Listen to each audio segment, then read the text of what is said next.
What's up, guys? Welcome to another edition of Talk Story Sessions. This video is going to be with my good friend Mike Botello. He's an off-island Holly guy from Washington, D.C., and he moved to Hawaii in 2001 with the military.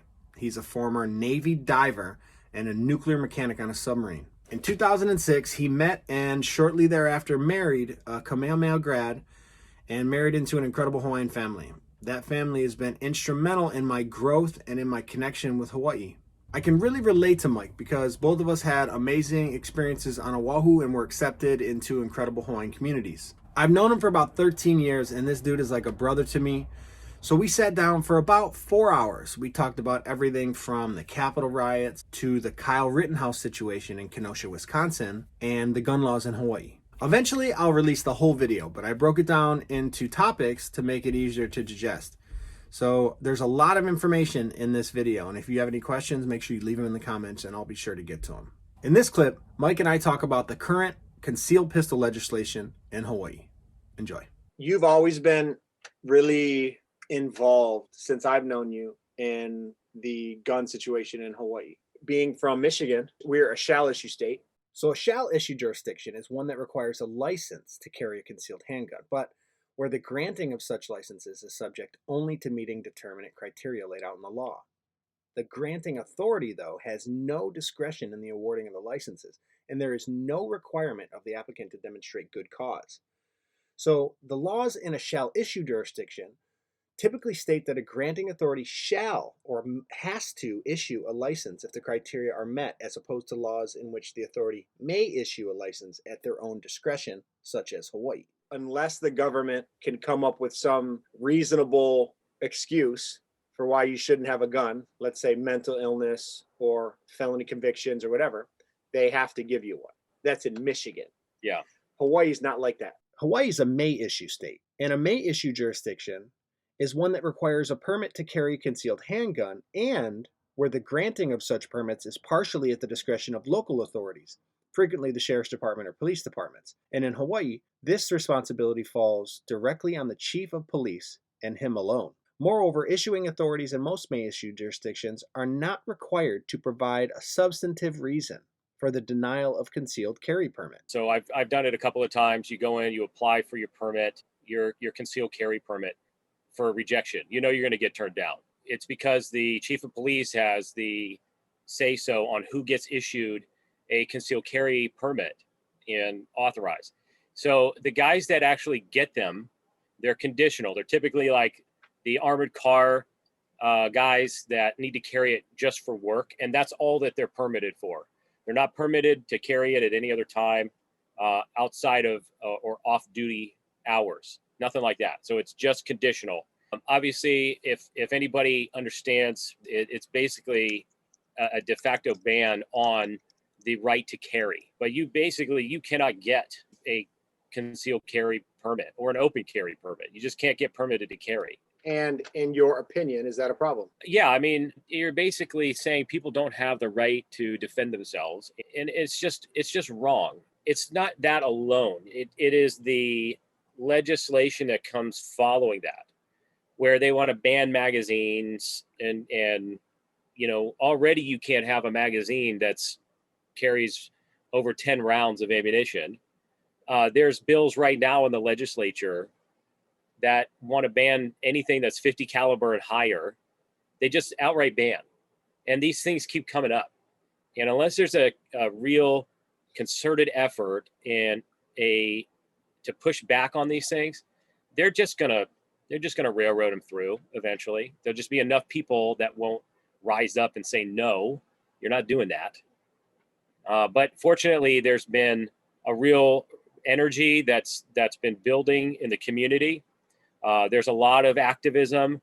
As I said, the Hawaii Rifle Association and Hawaii Firearms Coalition, they both do their job in combating this. They go and they meet the legislators. I went and met with my legislator, my Senate representative, last year before all this Corona craziness happened. And, you know, I mean, he listened, but he wasn't swayed. So, you know, really you got to, you know, make him know that this is not okay and you're going to lose votes. if you don't do this, and it's got to be a big enough voting block to make it hurt. I think that if the Second Amendment community out here realizes that this is game time and they need to be active and engaged, and if you don't know what to do, you just reach out and join these groups. You don't even have to join. I mean, you just go and look at their webpage. They give you detailed instructions. They provide hyperlinks directly to the site to provide testimony. They detail what to say. They don't want carbon copied, testimony necessarily, but it gives you more context, understanding why it's important to, oppose or support some things, depending on the nature of the bill. We do have we do have some things that are here. I mean, there's a bill now they're trying to repeal Rap Back, which is great because everybody for the past few years, since they've authorized Rap Back, they took law-abiding citizens and they put their information in a criminal database. That's what Rap Back is, and so this would repeal that. Now, whether that gets our names out of Rap Back or not is totally different. I mean, I think you're in there now, unless somebody pushes really hard to get our names removed. We're in, and every person that registered, that bought a firearm in the state is in Rap Back in the past couple of years since it was. When did this happen? A couple years ago. Was I gone already? I've been gone 3 years. Maybe, yeah, but it might have been right around that time. So it's if people don't understand, the Second Amendment community by and large understands this, and that's why they have to get active. But whether or not you are in total agreement with, the Second Amendment and what freedoms and privileges it provides you. If you don't know, this is what the Second Amendment says. A well-regulated militia being necessary for the security of a free state, the right of the people to keep and bear arms shall not be infringed.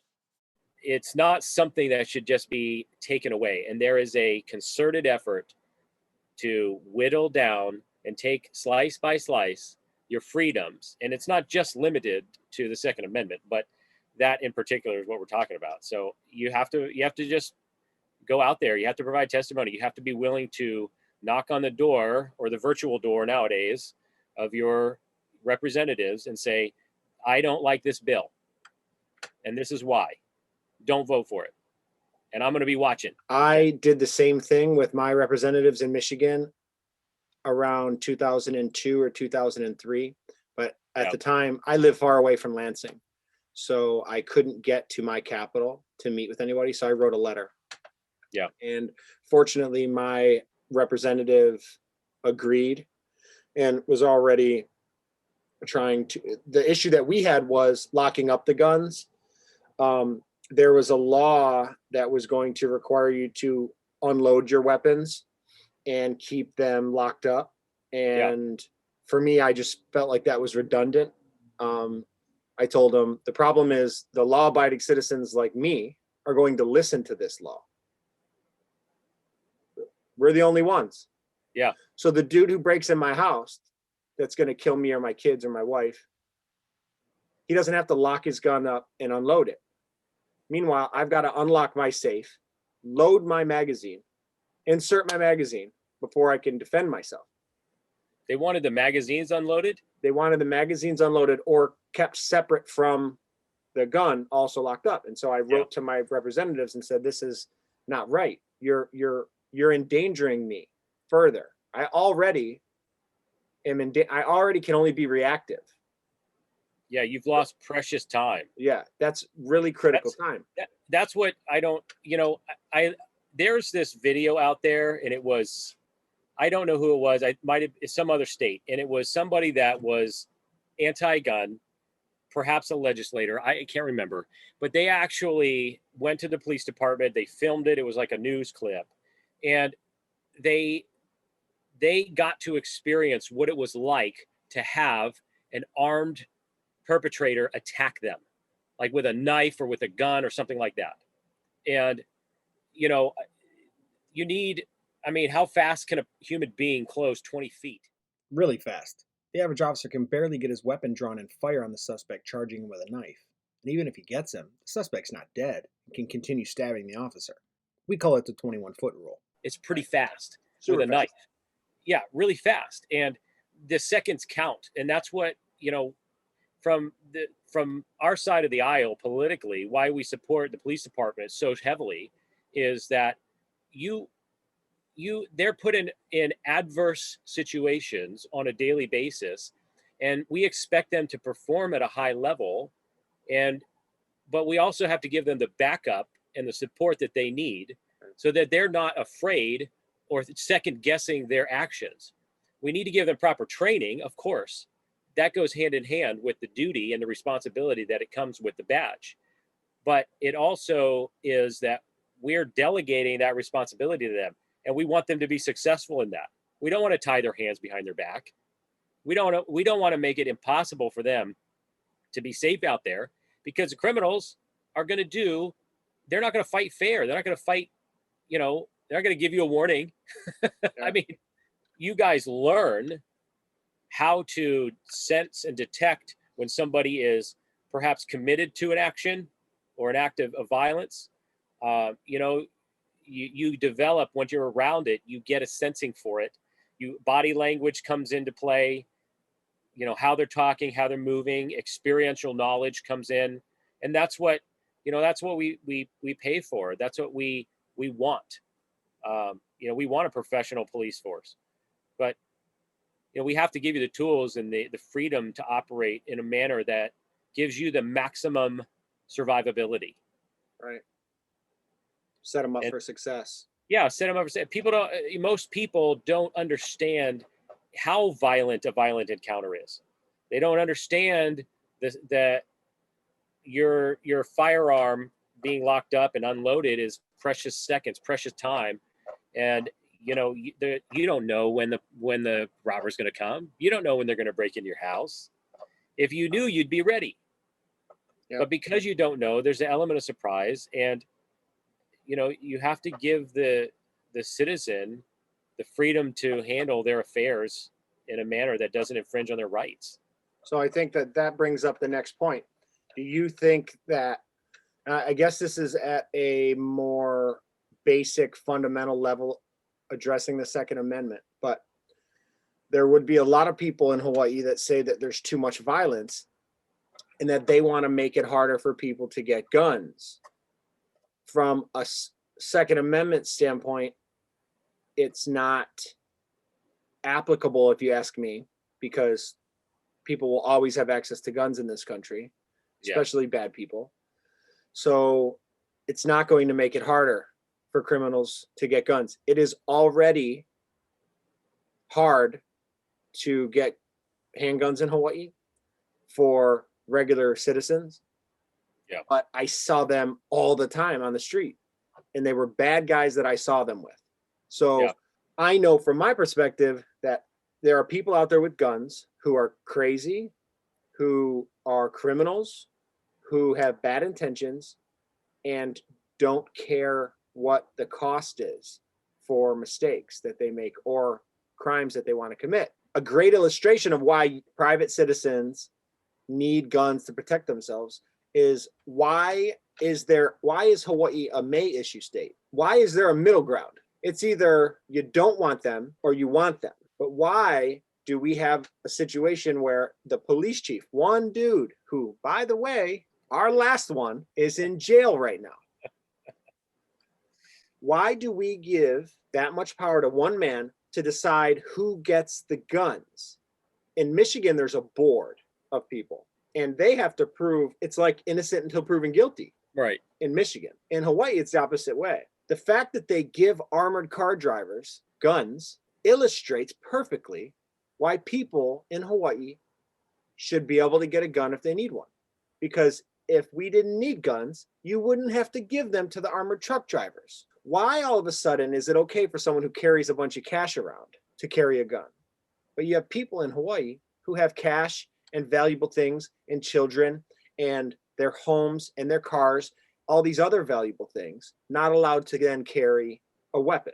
To me, that doesn't make sense. how come the money in the bag for the armored truck driver is more valuable, or at least more justifiable, compared to someone like you who have children and babies and things that you have in your home? Just this week, some dude broke into somebody's house and beat somebody up in Hawaii while they were home. Like, there's people out there that will hurt our kapuna, who will hurt the people we're supposed to protect, private citizens who are out there just raising families, grandbabies, whatever, paying taxes, but people break in their homes, tie them or beat them up, and take their stuff. This happens, not just to armored truck drivers. And by the way, go ahead and name the last time an armored truck driver was robbed. Go ahead, I'll wait. There was one in 2020, and it was an unattended vehicle and an inside job. One in 2019. There's only 70 in the country every year. Yeah, I don't, but I can tell you. But how many robberies do we have every year? Exactly. Yeah. In Honolulu alone, there were 952 robberies in 2019, up from 807 in 2018. There's violent robberies happen. As a police officer, I can tell you, I cannot protect you. I cannot stop bad things from happening to you.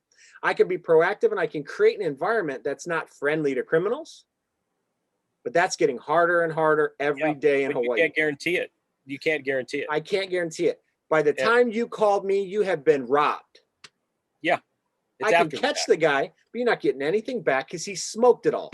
Let me put this in effect. We just moved into this house, right? So a couple months ago, we're all here. You know, my oldest is like, Dad, there's somebody singing outside. You know, I thought it was the iPad, some movie was playing. He's like, yeah, over here by my bedroom. So I went over to his bedroom. There's some guy, I don't know if he was high or drunk, and he's just singing and carrying on all by himself, wandering just outside my property line, right on the corner of the street where the sidewalk would be if there was a sidewalk. So I start to lock up the house, making my way around. Eventually I'm calling the police because I'm like, hey, listen, there's this guy, you know, I'm on the phone with the police.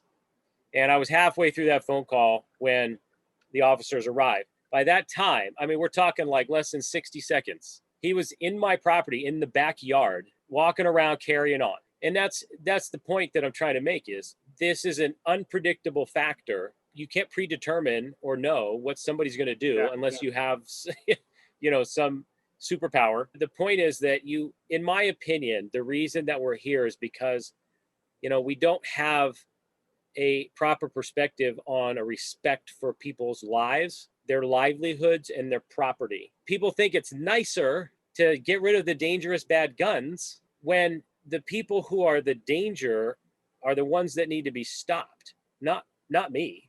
Right. I'm the guy that's thinking, you know, if I have to pull this trigger to defend my family, like I'm worried about where the bullet's going, where is my firearm pointed, where, you know, be sure of your target and beyond.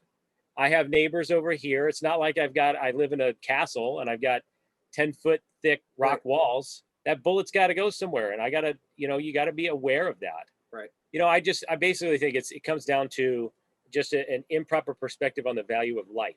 I value life, and many of the people that are on this side of the discussion, we value life so much that we are willing to train, we're willing to put our money, our time, our effort towards understanding and bettering ourselves in this area. We love our families and we value our life and our family's life and our neighbors' lives to the extent that we're willing to be prepared and able to meet an assailant should they come along to the best of our ability. Whereas the other side of the coin is more stick your head in the sand. We'll take away your ability to defend yourself. We won't allow you to carry a firearm. And you just have to trust us. Yep. You know, I mean, like the worst atrocities in the world happen when the government says, trust us, we got this. Yep. I mean, you take firearms related deaths, add them up throughout history, whatever you want to do. The worst perpetrators of human misery, death and destruction has come from governments. It has not come from your neighbor, the individual person with a terrible agenda. Those things are horrible. They are gut-wrenching. They make my stomach turn.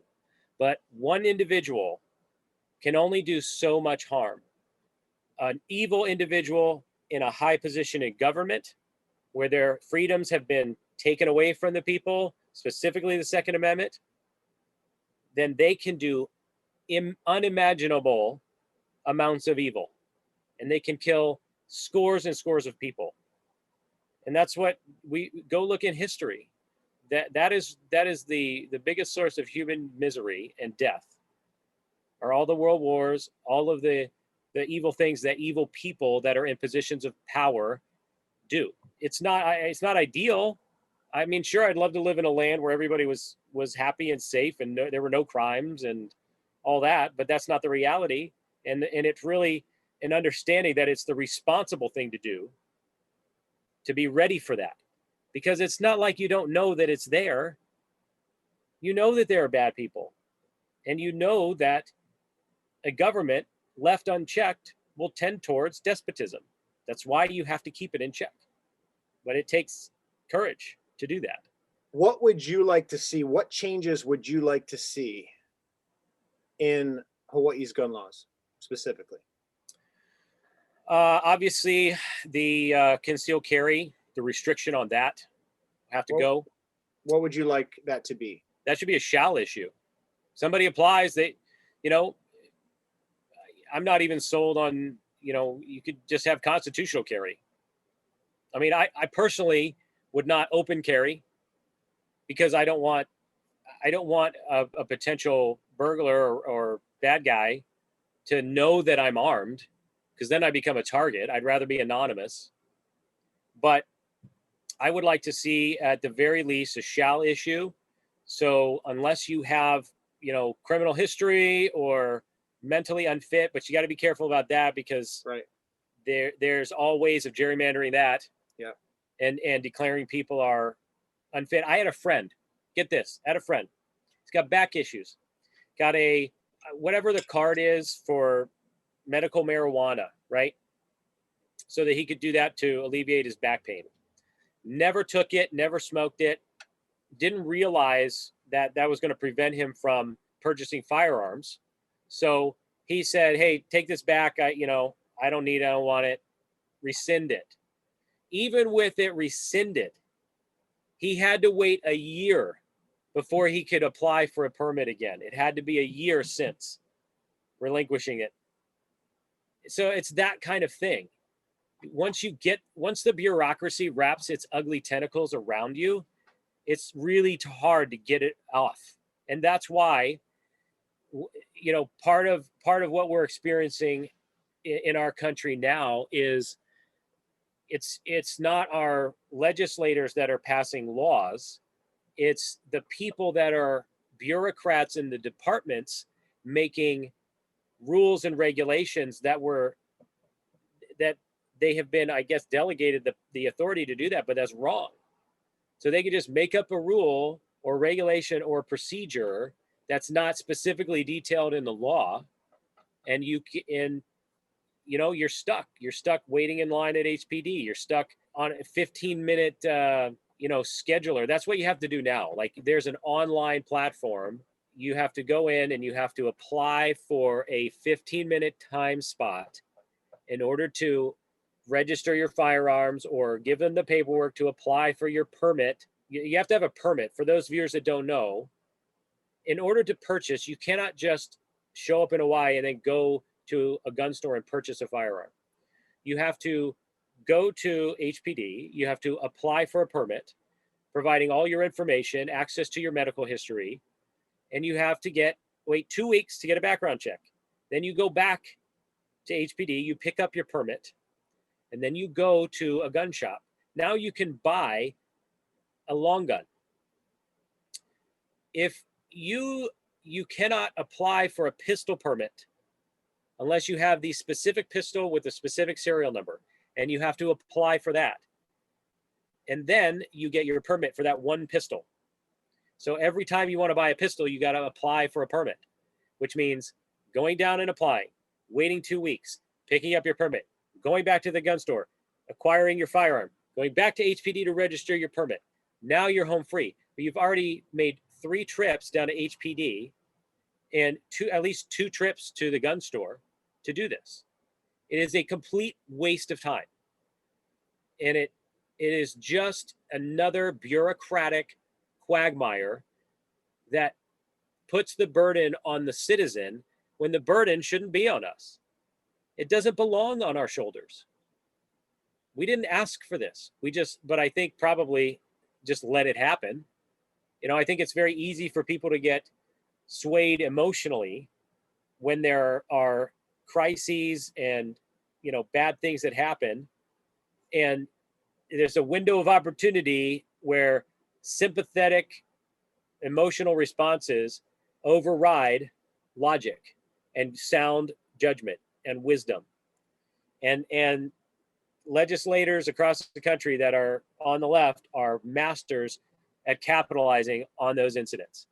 They are waiting. They have bills waiting on the shelf for the next emergency before they introduce them into law. That's a good point. So it's the only way is to be active. Again, I would strongly suggest going to Hawaii Firearms Coalition for those of you, anybody out there that's in Hawaii, and being active and engaged.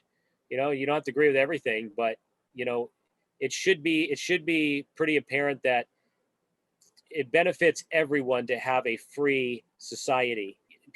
I've heard the arguments say that, oh, well, we'll never have an insurrection, or we'll never have to, rise up against the government. And I'm not advocating that. It's human nature. It's human nature to take power. It's human nature, evil human nature, to want more power, more money, more authority over the lives of other people.